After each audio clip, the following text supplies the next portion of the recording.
বাইরে পড়তে আসা যেন বর্তমান সময়ে বাংলাদেশি স্টুডেন্টদের জন্য সবথেকে বড় একটি স্বপ্নের নাম। কিন্তু আপনি আসলে বাইরে পড়তে আসার জন্য নিজে কতটুকু প্রস্তুত, এটা কখনো ভেবে দেখেছেন কি? বাইরে আসার জন্য আমরা কিন্তু সবাই রেডি। বাট যে বিষয়টা নিয়ে খুব বেশি কথা হয় না সেটা হচ্ছে এখানে আসার পরে যে সমস্যাগুলো আপনি ফেস করতে পারেন, সেটার জন্য আপনি নিজে কতটুকু রেডি? সেই বিষয়গুলো নিয়েই আজকে আমরা কথা বলব। আজকের বিষয়ে কথা বলতে গেলে আমার ১ম এই যে জিনিসটা মাথায় আসে সেটা হচ্ছে আপনার মানসিক প্রস্তুতি। আপনি মানসিকভাবে আসলে কতটুকু প্রিপেয়ার্ড। কারণ বিদেশে নতুন কালচার, নতুন দেশ সবকিছু আপনার জন্য অনেক নতুন। তাই সেখানে যাওয়ার পরে যেকোনো কিছু আপনার সাথে ঘটতে পারে। আপনি সেই সিচুয়েশন গুলোকে মেইনটেইন করার মতো ক্যাপাবিলিটি আপনার আছে কিনা, আপনি মানসিকভাবে প্রস্তুত কিনা, এই জিনিসটা আপনি আগে এনশিওর করবেন। কারণ আপনি যদি মেন্টালি প্রিপেয়ার না হন, আপনার বডি আপনার সাথে কাজ করবে না। আপনি যে জিনিসটা করতে চাচ্ছেন সেটা আপনি ফুলফিল করতে পারবেন না। তাই মেন্টালি প্রিপেয়ার থাকাটা সবথেকে জরুরি। এরপরে আমি ঠিক ২ নাম্বারে যে বিষয়টা নিয়ে কথা বলতে চাই সেটা হচ্ছে ফিজিক্যাল ফিটনেস। এই জিনিসটা যে বিদেশে আপনার ঠিক কতটুকু জরুরি আপনি আসলে নিজেই কল্পনা করতে পারবেন না। এখানে আপনি আপনার পরিবারের সাথে থাকছেন না। আপনার সব কাজ আপনার নিজের করতে হচ্ছে।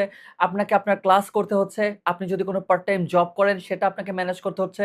যদি আপনি কোনোভাবে অসুস্থ হয়ে পড়েন, আপনি জবে যেতে পারবেন না। আপনি ফিন্যান্সিয়ালি আপনার একটা ইমপ্যাক্ট পড়বে।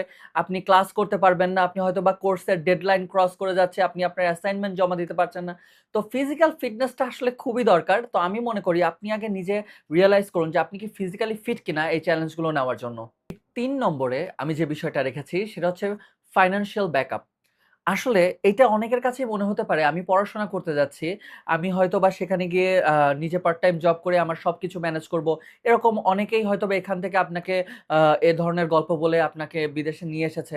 But in the meantime আপনাকে এই জিনিসটা মাথায় রাখতে হবে, বাই এনি চান্স যদি আপনি এখানে এসে ঠিক সময়ে ঠিক কাজটা না করতে পারেন, আপনাকে ফিন্যান্সিয়াল ব্যাকআপ দেওয়ার মতো দেশে কেউ আছে কিনা? কারণ যদি আপনার এরকম কেউ না থাকে, আল্টিমেটলি এমনও সিচুয়েশন হতে পারে আপনাকে পড়াশোনা অর্ধেকে রেখে বা আপনার শুরুতেই আপনাকে পড়াশোনা বন্ধ করে দিয়ে এখান থেকে ব্যাক করে চলে যেতে হতে পারে। সেটা যেকোনো দেশের ক্ষেত্রেই হইতে পারে। আপনি শুধুমাত্র একটা স্কলারশিপ পেয়ে আপনি হয়তোবা এখানে চলে এসেছেন। বাট আল্টিমেটলি আপনি এখানে টিকে থাকতে হলে আপনার নিজের যে এক্সপেন্সেস গুলো আছে সেগুলো কিন্তু আপনাকেই মেইনটেইন করতে হবে।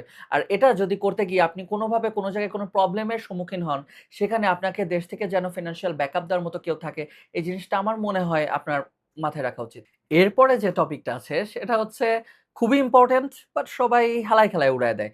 সেরকম একটা বিষয় সেটা হচ্ছে language capability. First of all আপনি দেশে থেকে IELTS দিয়েছেন, আপনি কোনো একটা স্কোর যেটা আপনার রিকোয়ার্ড ছিল, আপনি সেই রিকোয়ারমেন্টটা ফুলফিল করে আপনি এই দেশে আ চলে এসেছেন।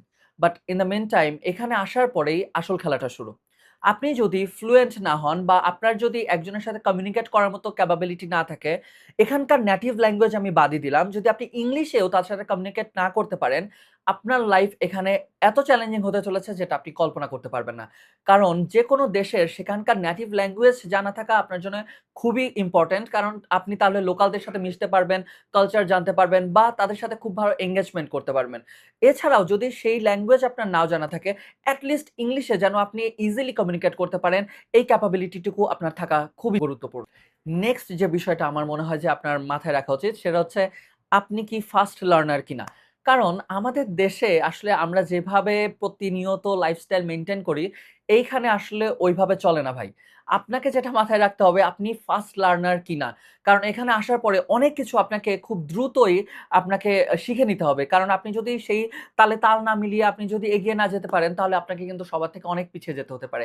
তাই আপনাকে মাথায় রাখতে হবে যে আপনি কি ফার্স্ট লার্নার? আপনি যদি ফার্স্ট লার্নার না হন তাহলে কিন্তু এখানে এসে প্রতিনিয়ত আপনাকে বেশ বেগ পেতে হতে পারে। নেক্সট যে বিষয়টা আপনার আগে থেকেই মাথায় রাখা উচিত বা বাংলাদেশ থেকে আপনার শিখে আসা উচিত সেটা হচ্ছে বেসিক কুকিং স্কিল। কারণ এখানে আসার পরে যদি আপনি প্রতিনিয়ত রেস্টুরেন্টে খেতে যান তাহলে কিন্তু অনেকগুলো টাকা আপনার খরচ হয়ে যাবে। আবার অনেক সময় দেখা যায় এখানকার খাবারের সাথে আপনার টেস্ট বাড ম্যাচ হয় না। তো সেই ক্ষেত্রে আপনাকে কিন্তু বেসিক কুকিং স্কিল জানা থাকলে আপনি নিজেই নিজের খাবার প্রিপেয়ার করতে পারেন ঘরে। আর এইটা করতে পারলে সেটা হচ্ছে আপনার ১ এ আপনার হচ্ছে টেস্ট বাডের সাথে ম্যাচ করবে। ২ আপনার ফিন্যান্সিয়ালি আপনাকে সেভ করবে এবং আপনি কিন্তু সুস্থ থাকবেন। কারণ বাইরে খাবার-দাবার খেলে অনেক সময় হতে পারে যে আপনি আ আসলে সিক হয়ে যাচ্ছেন। সো আমার মনে হয় বেসিক কুকিং স্কিল যদি আপনার জানা থাকে এটা আপনার জন্য খুবই গুরুত্বপূর্ণ। আর না জানা থাকলে আধপেটে খেয়ে ঘুমাতে হবে। আজকের ডিসকাশনের সবার লাস্ট পয়েন্টটা আমি যেটা রেখেছি, এটা আমার মনে হয় সবথেকে গুরুত্বপূর্ণ। আপনি যদি বিদেশে পড়াশোনা করার জন্য আসতে চান, সেক্ষেত্রে বেসিক টেকনোলজি নলেজটা আপনার থাকাটা খুবই ম্যান্ডেটরি। কারণ আপনি যদি শুধুমাত্র খাতায় কলমে লিখে পড়াশোনা করার মতো মানুষ হয়ে থাকেন, তাহলে কিন্তু এখানে এসে অ্যাসাইনমেন্টস, প্রেজেন্টেশন এই জিনিসগুলোতে আপনাকে খুবই বেগ পেতে হবে। তাই আমার মনে হয় সবার আগে আপনি এই বেসিক যে টেকনোলজি নলেজটা আছে আপনার রিগার্ডিং এডুকেশন, এই জিনিসটা আপনি আগে ঠিক করে ফেলেন। তাহলে আপনার এখানে এসে লাইফটা অনেক ইজি হবে। অর এলস আমার মনে হয় অনেক ঝামেলায় পড়তে পারেন আপনি আপনার প্রত্যেকটা ধাপে। তো এই ছিল আজকের ডিসকাশন। আমার মনে হয় যে বিদেশে পড়তে আসার আগে এই প্রশ্নগুলো আপনি নিজেকে একবার করুন এবং যে জায়গাটাতে আপনি ল্যাকিংস খুঁজে পান সেই জায়গাগুলো আগে ফুলফিল করার চেষ্টা করুন।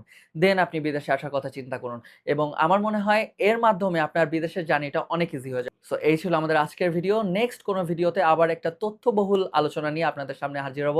আসসালামু আলাইকুম।